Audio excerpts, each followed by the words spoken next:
I'm excited about the concentration that we are adding to our seminary curriculum on biblical counseling. As a pastor, counseling is a very important part of the work that we do in trying to help people handle the problems of life.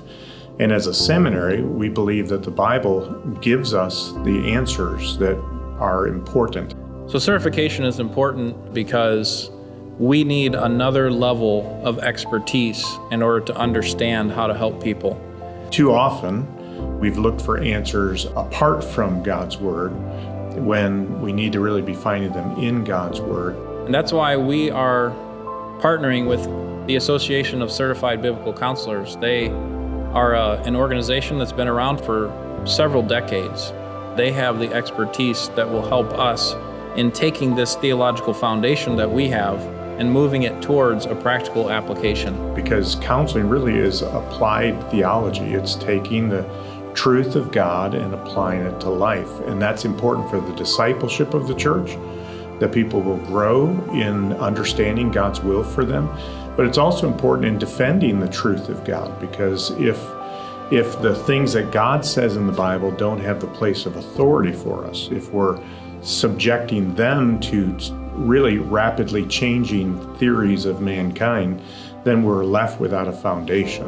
And that's why we're training men for ministry, and we're training men and women for discipleship. We have increased our commitment to training for biblical counseling because we want to help you to be able to use the Bible to help people with the problems that they face.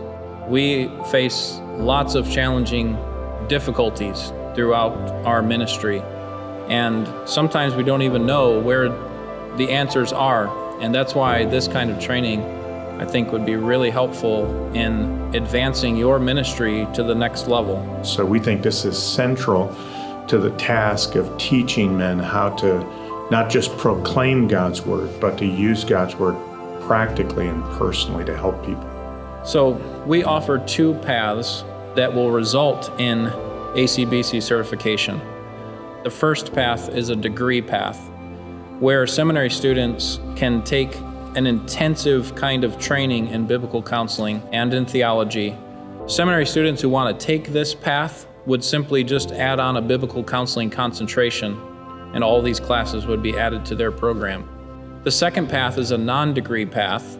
This non-degree path is designed for pastors in the area, graduates, men and women who are in the local church who want to help other people with the problems that they are facing.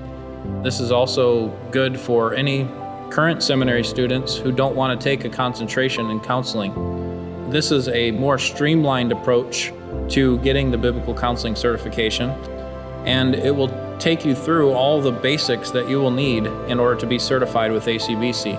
At Detroit Baptist Theological Seminary, we believe that having counseling training is vital to your ministry within the church. And biblical counseling is a great way for you to take what you know about the scriptures and to help apply it to your life and then to the lives of the people around you. I've served as a pastor for almost 32 years, and when I began pastoring, one of the issues that I really wrestled with was how to help people with God's Word. I wish, if I could go back and take my seminary training again, that I could have had access to a concentration like this, because I think it would have prepared me better for the work that God has given me to do. So if you're thinking about a life of ministry serving people with God's Word, I'd really urge you to consider taking this concentration as a means to equip yourself for that work.